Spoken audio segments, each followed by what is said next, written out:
Welcome to This Week in Guns, a podcast that covers the latest firearms industry news, information, and buzz. Brought to you by the Firearms Radio Network. I'm your host, Jake Challen from Gun Guy Radio. Brownells helps make this show possible. Selection, service, satisfaction. Find it all at Brownells. Please shop Brownells using our affiliate link by clicking one of the banners on the website or going to thisweekinguns.com/Brownells. Well, we have a couple of returning panelists this week. Troy Clopton of the God and Guns podcast. And hey, Troy, how's it going? Hey, how's it going today? It's going good. A little bit tired, but we're here. So, Nick Handgun Newbie, Practically Tactical show on the Firearms Radio Network as well. Yeah. How you doing, Nick? About the same boat as you guys. I could talk guns for an hour and go to bed. Yeah. Sounds like a plan. So, well, let's see here. We have a few announcements. We have a New Guns of Hollywood podcast on the network you might want to check out if you like movies and like guns. It's currently on the master feed, soon to have its own website. Also, we're looking for gun and gear reviewers for the Firearms Insider, firearmsinsider.tv, looking for gun and gear reviewers. So shoot TJ at firearmsradio.tv an email if you're interested in doing any reviews. And you can also contribute to the Firearms Radio Network and This Week in Guns by shopping Amazon. I know you already shop Amazon, so simply go to thisweekinguns.com, click the Amazon banner before your next shopping trip. Well, let's get into the main stories of the evening. We're talking machine guns a little bit here. So this broke last Thursday, I believe this broke.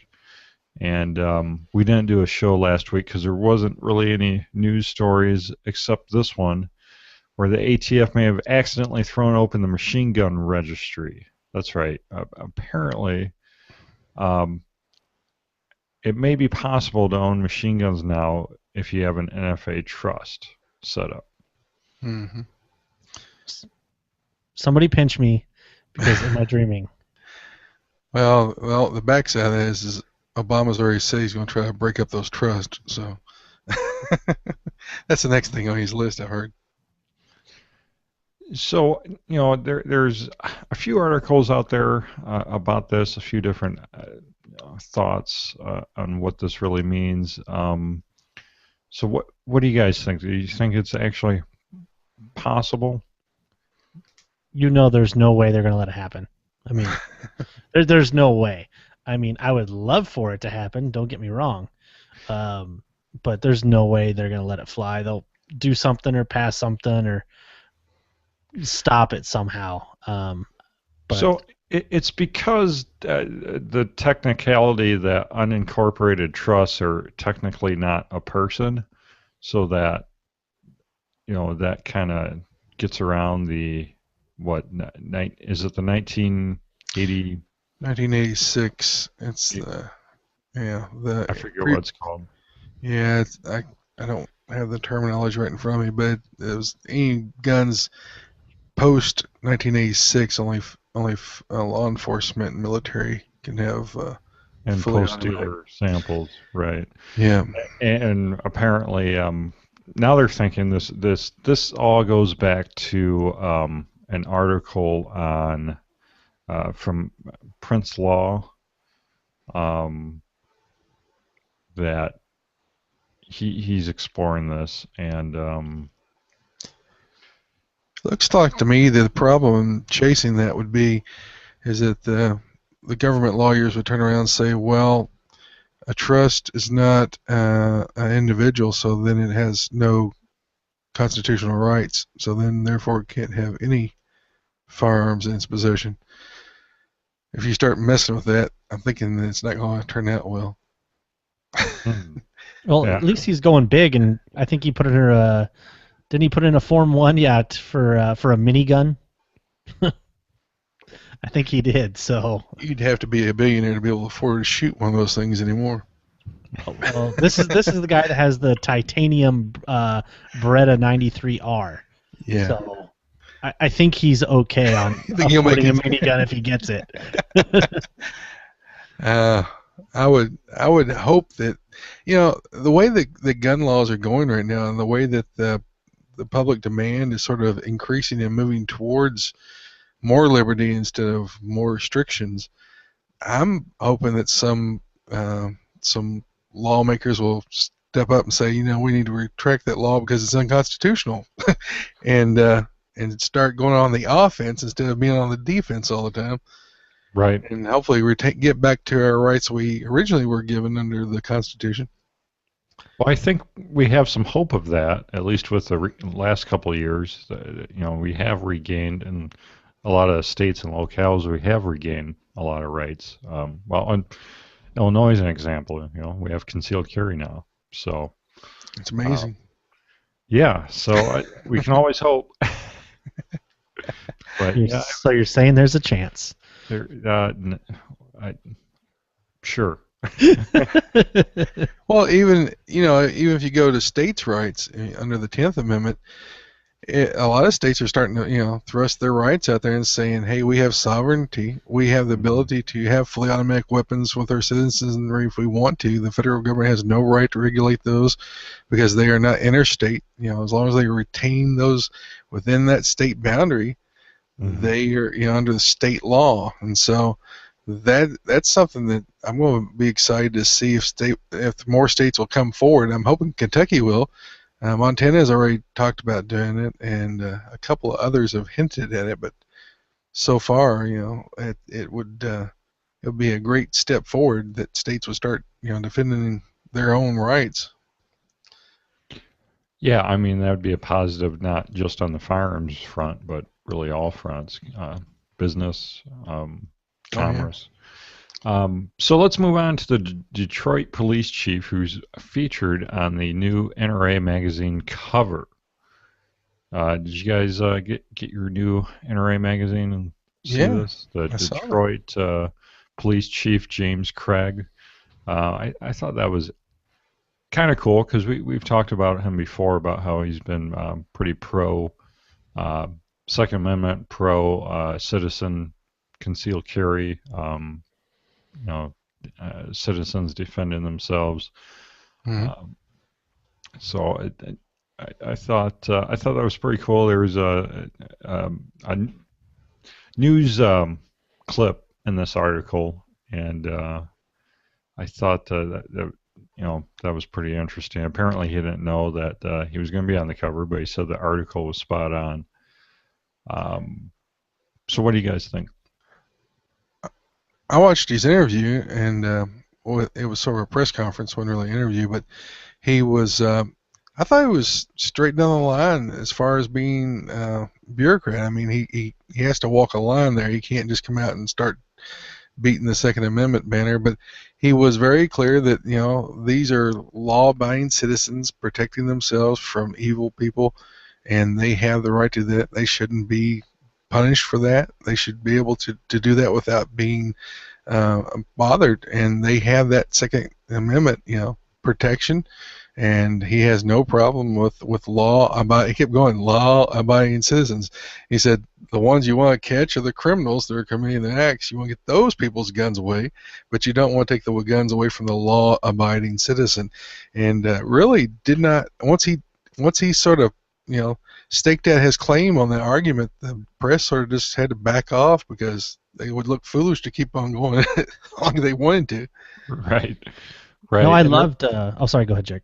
No, go ahead. Just kind of go off what Troy was talking about with the press conference there. It was great because it's a video clip of him there, and then at the very end they're talking about, well, has any pushback from the community? And the guy was like, not really, other than some group that was spouting something, but it was like, I mean, here's the biggest thing: is violent crime rates in Detroit are going down, which to me is obviously it shows, hey, it's working. That's what happens when you have an armed society. You have a polite society. But it's just like, of course people aren't against it because finally they've now realized, hey, if we defend ourselves, you know what? There's probably a lot less likely chance that something bad's going to happen. And especially, like, I mean, you look at Detroit. I mean, it's a wasteland. How many people go to Detroit for vacation? Probably other than Peter Palma would go there. No one. You know, and it's great to see that, hey, maybe there'll be this big rising of gun rights from, you know, this wasteland of bureaucracy and big government places where the people actually rise up and start taking things seriously when it comes to the Constitution, and especially Second Amendment rights. I think this is awesome. Good on this guy. Good on the people there. And he says it too. You know, if you're life threatening, put them down. That is your right. That is a civil right. I love it. Well, he said at one point he said something to the effect that, you know, if you're confronted by a bad guy, you're not going to be like, oh, hang on a minute, let me call 911. Yeah. Yeah. Which I think is great. You know, it seems like not a lot of police come out and say that. They're like, hey, we're not going to be there for. In Detroit's case, the average is like what, 4 hours or something insane like that. Not joking. I think it's actually like 4 hours.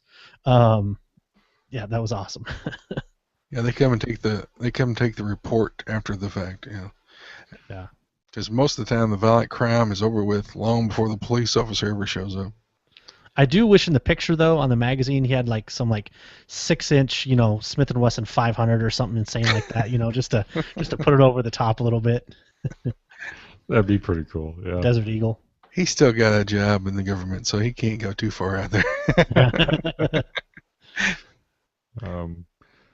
All right, so let's talk about a new pistol, a new airgun pistol. Gamma releases a P900 IGT air pistol, and it's kind of unique as it's a break barrel pistol. And you know, it has something they call IGT technology, which I'm not quite sure what that is, but it's it's like those break barrel rifles, but it's a pistol that you break the barrel to load it and to cock it, and it ships for MSRP of $79.95. So I gotta think you'd be able to get your hands on this for $60 or so, around there. Shoots pellets at 400 feet per second. It's recoil and vibration free apparently, but it shoots any .177 pellet. I think I just found my new rabbit gun. I went off the picture and I was like, is that a high point? That's what I mean, that's what it kind of looks like. But 400 feet per second, doesn't paintball guns go faster than that? Don't they? 3 to 350, sometimes 400. I guess if you had a hopped up one, but you couldn't use it on a paintball course. Oh, you could get some airsoft to go that fast. I think it looks kind of cool. I mean, it's obviously a different design, but a single shot pellet gun, that seems like a lot of work. A lot of work. Hey, you got to make every shot count, you know. Actually, you know what? Okay, funny story. Maybe, you know what? I'm going to eat crow on this right now and say I'm going to go buy it. But the simple fact of the other day, I was up at like 2 in the morning working on something stupid, and a mouse ran across my floor. And I was like, well, I can get the AR or the AK. I don't think that's probably appropriate. And I was like, the mouse traps we have don't work apparently because we have like a James Bond mouse. So you know what? I'll eat everything I just said. I'm going to go buy the stupid thing so I can shoot a mouse that runs around my house that I can't catch. My brother shot a mouse ran through a house with his pellet gun one time. That was the last time we got to shoot that gun, I think. I think the parents took it away. I was going to say, my wife would not be too thrilled if I shot a pellet gun in the house. I'll tell you something really cool. I've been battling carpenter bees this spring, and so for fun, I sit on the back porch and shoot those with my son's little Daisy lever action. And it takes a few shots to hit one of those with that old gun. And I've got a friend that has a place that sells air guns, and he told me I need to buy a Drozmax, DROZDMAX. It's a select fire BB gun, and it runs off of CO2, or you can use compressed air. It has to be like one of those scuba gear tanks or something. but it's like $260 for the gun and ready to go. And you need to get the CO2, of course, charged. But I'm thinking full auto or 3 or 6 round burst is the options on it. I could probably take down quite a few carpenter bees a lot faster than that little single shot lever action. Right. These things are awesome. Did you look it up? Yeah, they're quite tactical looking as well. Oh yeah, and you can get it with it looks like a pistol, or you could get I think there's another version. There's one called the gosh, I should have had this opened up ahead of time. There's one that's like a rifle version. There's one sort of like a PDW version, and you can hook up like to compressed air tank and run like all day. They say the CO2 ones will freeze up if you shoot them too long fully auto. But that's pretty slick. You have full auto, and it's not that expensive. So do you hook it up to like a scuba tank type pressure? Yeah, you got like you can buy one of those they have them for the paintball guns, for those high-end paintball guns. Mhm. They have a hose runs up to. If you're looking at that picture on the front page at the bottom where the connector comes in, you can run a hose to that, or they've got those bottles that screw into that, and it sits down that little underneath that stock right there, that recess, and you can have those refilled locally anywhere it does paintball guns. You could. Well, if I can hook it to a tank, I'll just get a full-size, like welding-size tank. And, Oh yeah. yeah. Put it on a dolly and drag it around behind you. I don't know, just for here, shooting out the back of shooting at the birds and the gophers out the back of the shop. I mean, Oh yeah. that's all I need. Yeah, It's cool. There's some videos on it. You ought to check it out. It could do some damage. that's really cool. It's Yeah, not that that expensive would take my. I shot speaking of mice, I shot a mouse in the shop here a couple of years ago with a nail gun. So that would take that to the next level. Is it still there? Skeleton hanging by the nail? Yeah. That's a warning for all other mice. You nailed him. All right, well, let's talk about Remington moving Bushmaster from New York to Alabama. So it seems like the exodus from the Northeast continues. So Yes. we're moving Bushmaster, and apparently they have a new building that would be used for Bushmaster as well as the R1s. Well, they're getting more favorable taxes on top of the more Right. favorable For sure. client too. The taxes in New York are outrageous. Well, everywhere up in the Northeast are just gone nuts. And Well, people I are mean- making exodus. Go ahead. Oh, I don't know. I'm not a fan of Freedom Group and Remington since they seeming to be screwing up everything they touch. But AAC is getting relocated, relocated, and people are allowed to reapply for their jobs. So lucky them. Right, But- there was that rumor that they had fired everyone at AAC. Yeah, no, they gave them all severance checks and said they can reapply. There's Well, been an they did. update on Military Times has a full report on it. So yeah. So I guess when John invited me down there from NRA annual meetings to come on down to their location, hopefully that still stands. But man, I Well, if think he's still working there, if he reapplied and got rehired, I guess it might. I hope so. He's on all their marketing material. But this is one of those cases where it's unfortunate, but when you get to this level of, like Colorado didn't go that far, so you can say, okay, people can stick around and try to fight it and reverse stuff. I think how far New York has went to where I can kind of see where people are just deciding, you know what, it's beyond the point of trying to save and we move on. And I think this is one of those things where people have to look at this is the ramifications of elections. There are things that Right. come from that, and unfortunately, this is one of those things that is a learning decision for New York. I would like to think that there's still hope for even states like that in the long term because the gun culture it goes across, political lines, especially the new gun owners. I think it really goes across political lines, and I think eventually maybe we could see a turnaround there. But like Troy said, there's just so many other reasons to not live in New York. Taxes, cost of housing, Cost uh, of heating, cost of everything. Yeah. So energy's going up.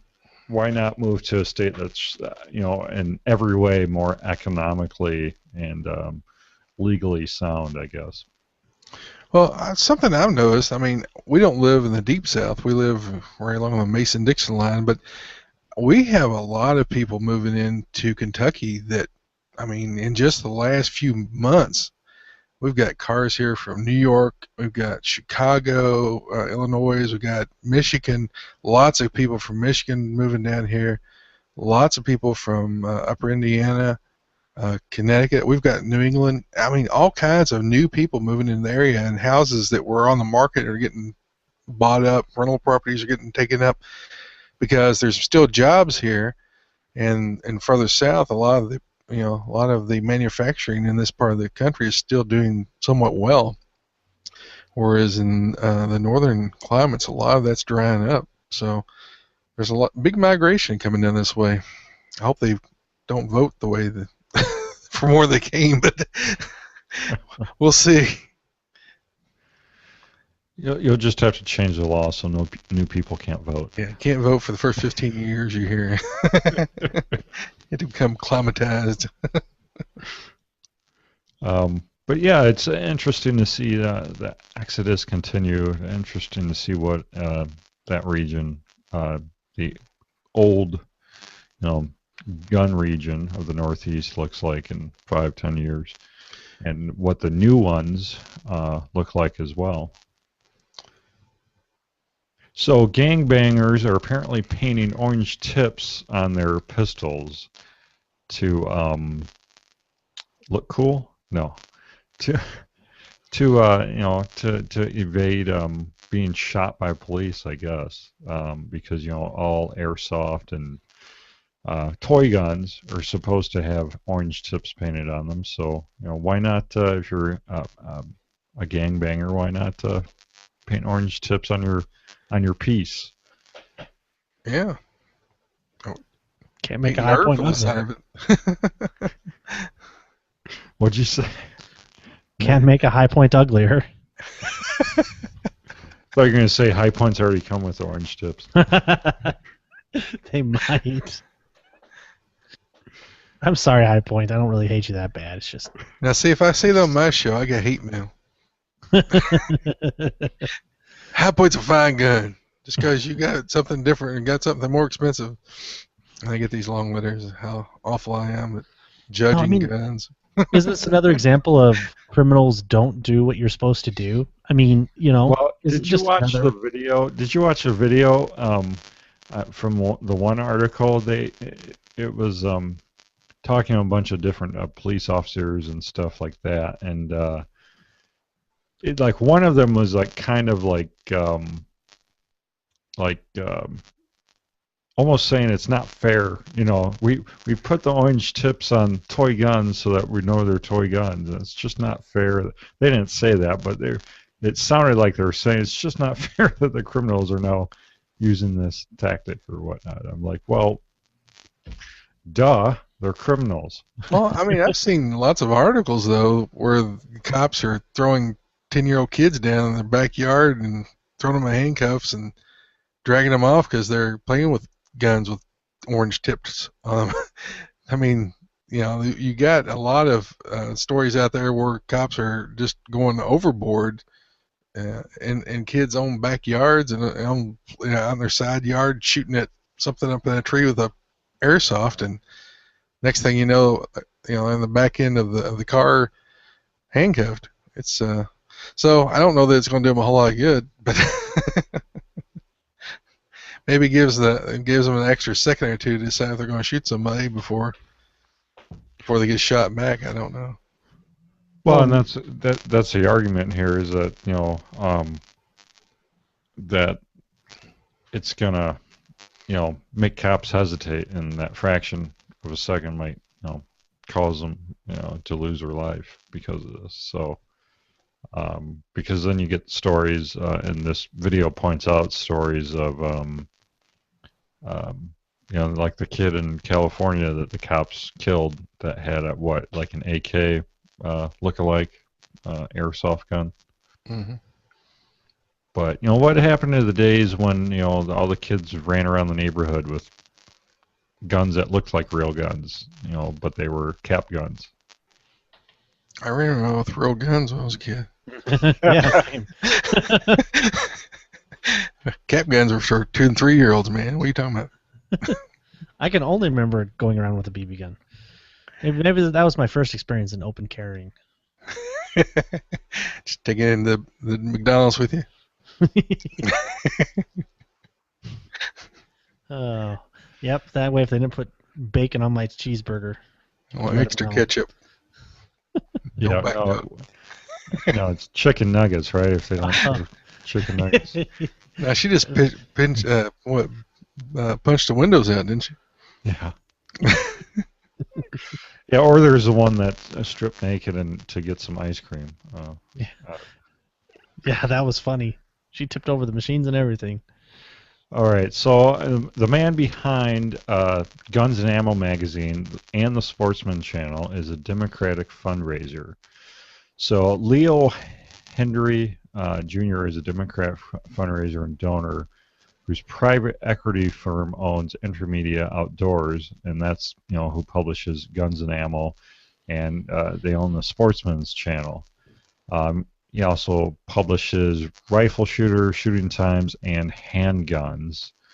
And according to Political, he contributed more than $1 million to the Democratic National Committee campaign under the former Senate Majority Leader Tom Daschle. And he was a top fundraiser and supporter for Senator John Edwards' White House bid. John Edwards, isn't that the guy that cheated on his wife that had cancer? Yep. The worst of the worst. Well, it is good business. I mean, if all he's got to do is just call up his buddies, the Democratic Party, and say, keep on talking about taking away guns, and then he sells more gun-related items and more gun interest and more advertising in his papers, and man, he's working both sides. I didn't even think of it that way. It's a money-making machine. Every time he gets Obama to open his mouth, he sells a couple more $1 million in advertising. So isn't Guns and Ammo? Didn't they already go through the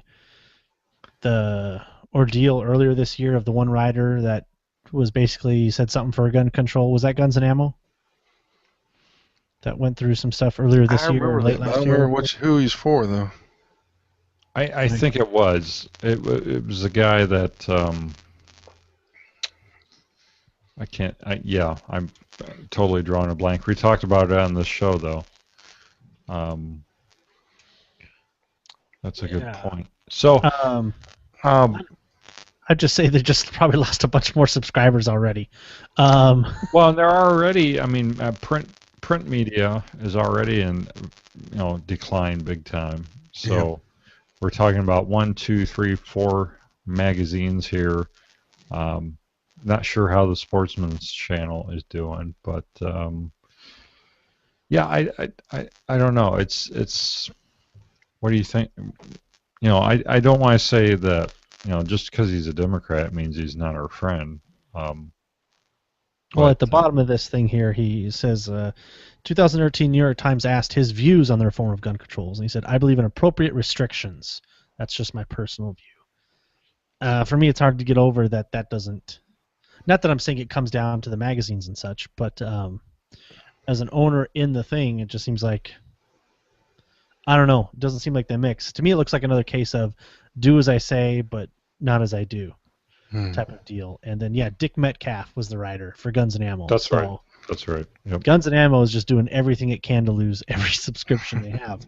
Not that they really had anything to do with this part, but I don't know. This is one of those things that kind of puts a bad taste in your mouth about it.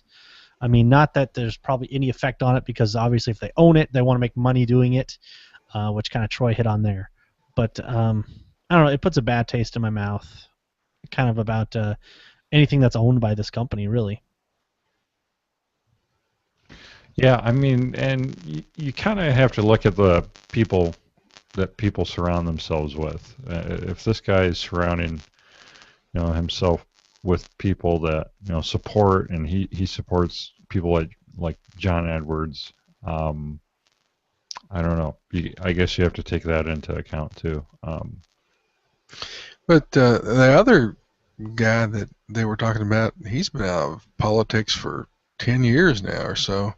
He got kicked out. Well, he was from North Dakota, wasn't he? I think Tom Daschle. I think he got kicked out of North Dakota and some time back. I mean, not all Democrats are anti-gun. I'm not trying to say that in any form or fashion.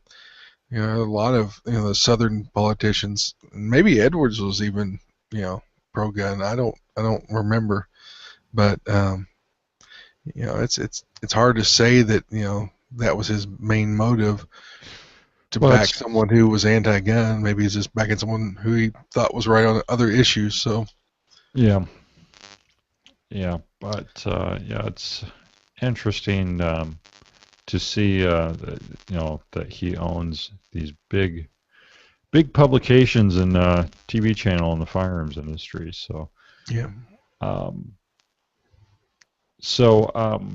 Maybe maybe the Democrat thing is just like a sheep's or wolf in the sheep's clothes for us. Maybe he's our Trojan horse, baby. This is it right here. So should we talk about this lawsuit going on with this happened what, last June? There was a bank robbed, and police were called, and the crooks or crook made off with money, and there was a hidden GPS transmitter. And so the police put up a roadblock, and they had it narrowed down to like a general area. This was in Colorado, by the way. They had it nailed down to a general area, and so they had, a couple dozen people, backed up in this roadblock, and so they went like car to car with guns drawn. And there's a whole intersection. They took everybody that was in that intersection out of their car at gunpoint. Yeah, at gunpoint. There's pictures of them pointing guns at just people with their hands up. Like this one cop has a shotgun pointed at this kid, and I don't know. It just seems like they kind of went over the top. For money. That was the thing that sort of bothered me. I mean, yeah, exactly. When I read in there that there was, I didn't hear anything about him shooting anyone. No. He had got the money and was on his way out, and they couldn't narrow down which car, so they took everybody within the vicinity of that intersection and searched all the cars without permission at gunpoint. And I think you went way overboard there when you start doing stuff like that. I mean, if he'd shot someone and killed someone, if it was an active shooter kind of thing, you could understand maybe that kind of response. But for money, I mean, if it's money, laws for us as citizens, if we have a robber come into our house, at least in Kentucky, they come to our house and we encounter them and they run away, we can't chase them down and point guns at them. Once they're off our property, that's the police's responsibility to find them at that point. And I'm thinking, for money, you would point guns at kids and innocent people, handcuff them, and put them on the side of the street for a couple of hours while you go look for some kind of a pinpoint tracker from the FBI.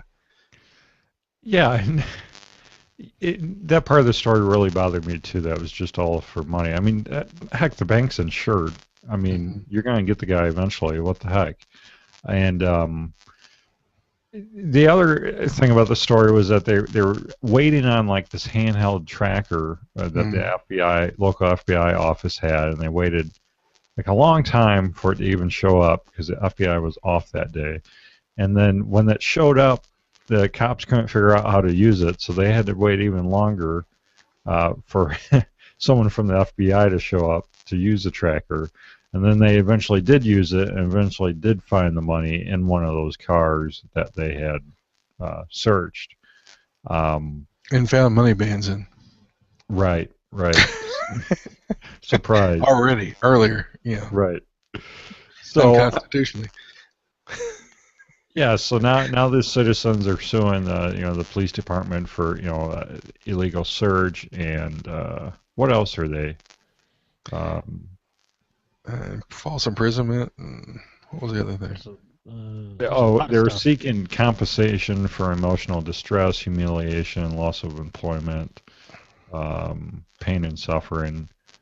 There's one guy that was handcuffed. There's a couple people that are handcuffed. There's pictures in the show notes here on that story. Was one guy that was partially disabled, and they forced him down, and he hurt something. I forget. Shoulders or something. Yeah. Well, this is the type of stuff that all it reminds me of is there's like that meme going around of there's like some woman just driving a car and like there's SWAT team surrounds it. We're gonna serve and protect the crap out of you. This is the stuff that really irritates me too. Is like the picture of the kid with the shotgun. I mean that cop's shotgun. His finger is on the trigger, and it's a kid. And you're absolutely right about the money thing. This is what we do. And again, then they just completely screwed it up anyways. Then I hope they sue them so much that they have to change. Like they should just force them to change the name to like Illegal Search Police Department. I think that is a fair and balanced resolution to this. That way, maybe the police will remember doing this type of stuff. We don't have enough money to pay you compensation, but we'll let you rename the police department. I think it's a good idea. I'd do it. Well, yeah. The other thing is the location. I'm not in any way making fun of people in Colorado, but you've got, 2 school shootings or 3 school shootings there within a close vicinity? 2 school shootings, and you got the theater shooting right there in the same area, and then just a lot of odd activity going on. Then you've got the police overreacting to a crime of just money. I mean, he may have had a gun during his crime, but if no one was shot, I don't see the necessity of using lethal force on all those people. That seems unjustified to me. Just to track one person. If they got the GPS tracker, they could follow the dude till they got out in the country and then take him, where he wasn't in a large area of population. Yeah, I mean, they had no information on the car. They didn't know what kind of car it was. They didn't even know what color it was. I mean, if you take the same situation, apply it to a person, we have an APP out for a person. Did that make it so you can just stop anybody? Absolutely not. So a 72-year-old security guard fights off, shoots shoplifter that was stealing groceries from what looks like an Aldi supermarket. This was in St. Louis. Did you guys watch this news story? Mm-mm. So I didn't actually see this one. I laughed out loud. I probably shouldn't. But the 70, is a 41-year-old guy named, partly funny because he's named Michael Jackson, and the bad guy is. But the security guard first tried pepper spraying him, but because it was a windy day, the spray blew back in his face, and the security guard got sprayed as well. And then at some point, he drew his gun and shot the robber in the foot. This is one of those things where you look around and be like, you're looking for like the hidden camera. Like, would that? Right. Did this look like a comedy bit when it was going on? I wonder.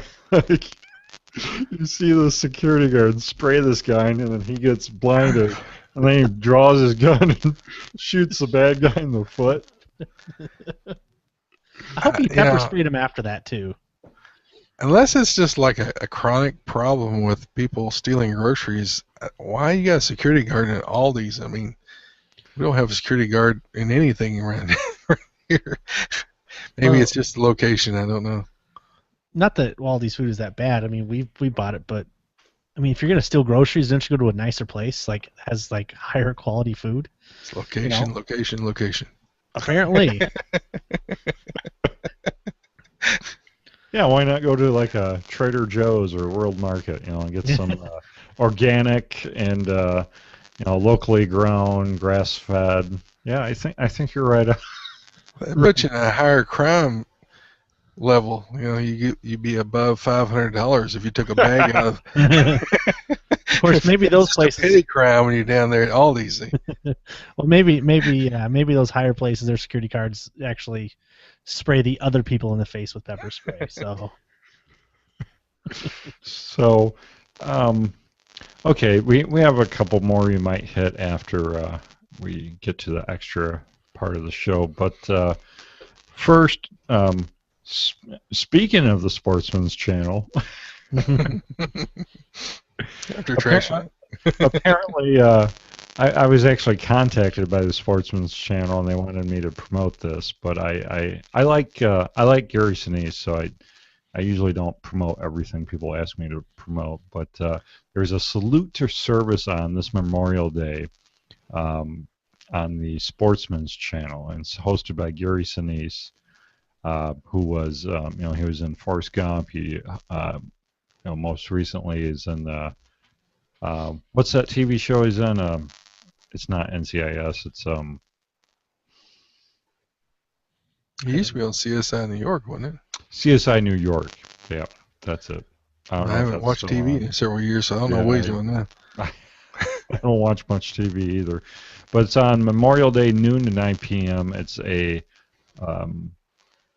like a marathon programming, so probably some pretty cool stuff. Anyways, so and I'd like to thank all of our servicemen and everything as well from the Sure. Firearms Radio Network.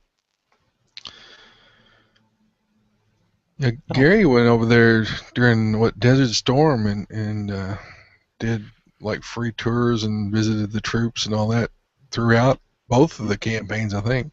He's very pro-military, very pro-troops, and yeah, he was over there doing that. You don't hear many celebrities doing that anymore. Back in World War II, all the celebrities did that. Bob Hope and all of them. But modern day time, you don't hear of a lot of them doing it. But like people like Gary Sinise or Chuck Norris and people like that still do it. So that's pretty cool. Yeah, this goes the 26th from noon to 9 p.m. Eastern Time. Now, something which kind of caught my eye was after this, they're doing the show Assaulted Civil Rights Under Fire, which is narrated by the rapper Ice-T. Yeah, we interviewed the creator of that, Assaulted Civil Rights Under Fire. That's a really good program if you haven't seen it yet. I haven't. And Ice-T is pro-gun, too. Mm-hmm. He's pro-second. All right, so let's see here. We have a few minutes. Do you guys want to hit a couple of these extra stories? We can't hit them all, but is there one that jumps out at you? The guy shooting himself in the head is pretty good. The Alaska man who shoots himself in the head and treats the gun wound with Neosporin.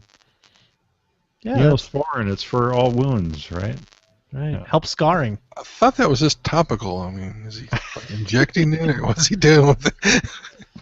So here's the story. An Alaskan man accidentally shot himself in the head and treated the wound for 5 days with antibiotic ointment, Neosporin, instead of seeking medical care. State troopers say that the gun went off, I'm doing air quotes, as James Doppler, 47, was handling it last weekend, and his girlfriend urged him to go to the hospital. He was a typical man, right? He's like, nah, I'll be fine. But a flesh wound.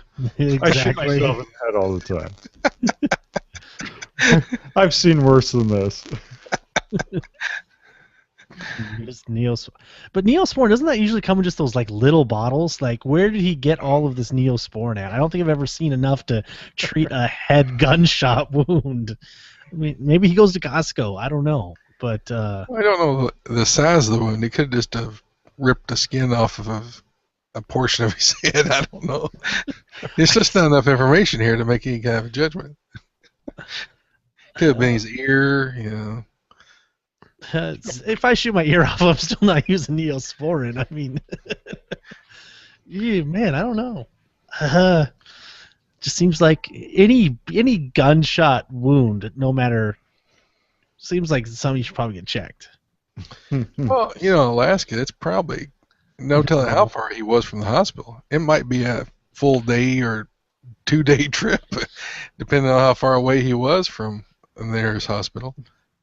In about 2 months from now, one of the ending stories from This Week in Guns, episode 68, is going to be a guy suing Neosporin that didn't say it couldn't treat gunshot wounds on the back. All right, one more. Anything pop out at you, Troy? Yeah, the father of the teen playing the Columbine-style massacre.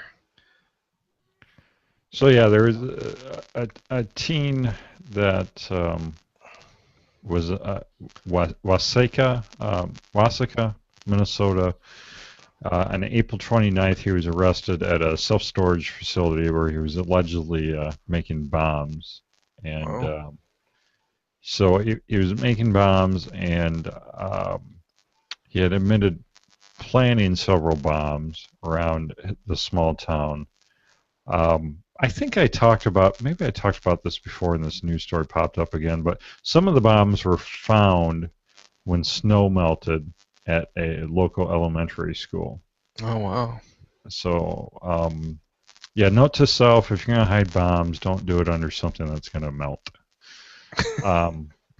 But, yeah, he was, apparently the kid was, an avid hunter with his dad and stuff, and, like, they kept deer hunting guns in his bedroom in a safe.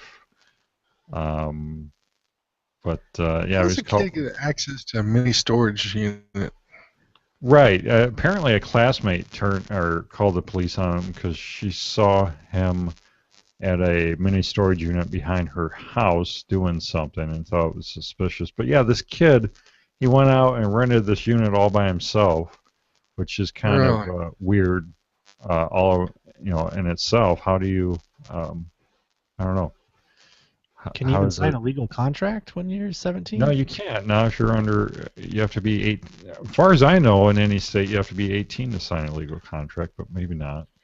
Well, in Kentucky, you can sign for anything that provides shelter and food as a minor. So if they sign a rental agreement, they could be held. But it would have to be a residence. It wouldn't be a storage unit, I wouldn't think. Well, I don't know what the laws are in Minnesota, but just going off the laws here in Kentucky, I know that they can sign a contract for food that they would be responsible to pay back, and they can sign one for a housing. So I don't know where that came from, but that's in Kentucky's laws. I know that because I used to sell real estate, and we had to know what minors could buy. And minors can buy and rent property if they need a place to stay. So yeah, it says he had his own debit card and PayPal account, which he used to buy the materials. Wow. How old was he? 17, right? 17. Yeah. I hate how they say arsenal, and 400 rounds is an arsenal. Right. I got that much in my truck. Yeah, that's like 400 rounds. I got close to that in my backpack. No. Well, I mean, thankfully, everything worked out to where this didn't, obviously. So that's, I think, one of the good things that people shouldn't overlook of this, at least. It was stopped, and it didn't require police arresting everybody in a 50-block radius. Yeah, well, it kind of disturbing. It says his father had no clue of what was going on. It says he feels responsible, though. But he says that his father said they noticed a troubling change when he noticed that his son in recent months was obscure, or he was questioning the Bible verses, obscure Bible verses, and he had interpreted to mean God was unjust or cruel. Something's not right there. I don't know. I'd say there's something else going on here. The verses he cited focused on the punishment of children. So apparently, and then another time he said his son announced that he was an atheist.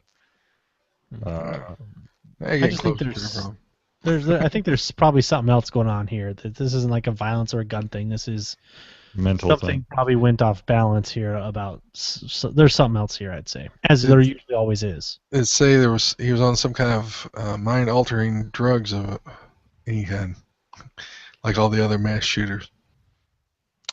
Yeah, well, I'd say he never messed around with drinking or drugs. Apparently, we're talking about prescription drugs, the worst kind. So, yeah, good thing it was prevented though, and but that about wraps it up. So Brownells helps make this show possible. The leading supplier of firearms, accessories, gun parts, and gunsmithing tools. Find it all at Brownells. Please visit thisweekinguns.com/Brownells, and you can contribute to the Firearms Radio Network and This Week in Guns by shopping Amazon. Just click one of the Amazon banners before your next shopping trip. So we're to the pick of the week, where we choose a product to highlight, gun, accessory, or gadget. So, Nick, I'll let you go first. What do you have? All right. I'm going to be showing the B5 Systems handguard. What this is going to be, it's going to be a drop-in handguard for your A2 front style, ARs, or I guess anything that has an A2 front style that has delta ring that you can put a drop-in handguard. What's really cool about this is, for one, it's economical, or you can pick them up for basically like $25 online. It is a key mod drop-in, which is really unique to the market. It is a polymer type of external with a metal type of heat shield on the inside, but it accepts key mods, which makes it really unique for a drop-in style handguard. And again, it's economical. They come in a bunch of different colors, and so it's very similar to like the Magpul MOE. But what I tell people is I think this feels more ergonomical than the Magpul MOE handguards, for the simple fact it is slightly thinner and more oval shaped. So for those that use like a type of C type of clamp grip on the front of your firearm, it is far more economical to grab and hold on to. And check them out. And for those that are watching on YouTube, you can see I have a Lanco grip stop. These two products go together fantastically. But this B5 Systems handguard is absolutely fantastic. It's lightweight. Again, it's got the heat shield in there, so you don't got to worry about the heat affecting your hands like some other just standard plastic polymer type of handguards. Again, and it's key mod, which makes it really stick out. I don't know if there's any other drop-in key mods like this. This might be the only one. I'm not sure. Fantastically ergonomic, very cheaply priced. Absolutely love it a lot. It's the B5 Systems handguard. There's a link in the show notes to where you can buy it. For some reason, the B5 Systems website does not list this yet on their own website. So I think the link goes to SKD. I think that's where I bought it from. Very cool. We'll have a link for that in the show notes for this episode. Troy, what do you have? Well, I saw something the other day for my kids. I can't get them to get up, but they like shooting. So I thought this was pretty cool. It's a laser pistol alarm clock. So the way you disarm the alarm clock is you raise up with your pistol and you shoot your little target. And if you hit the target, it turns the buzzer off. So I thought that would be pretty cool. I might even have to have one for myself. But it have to make a lot of noise. I have to have like a screaming alarm clock. Now, won't you be afraid to, when you're groggy in the morning, to wake up and draw your real gun and shoot it?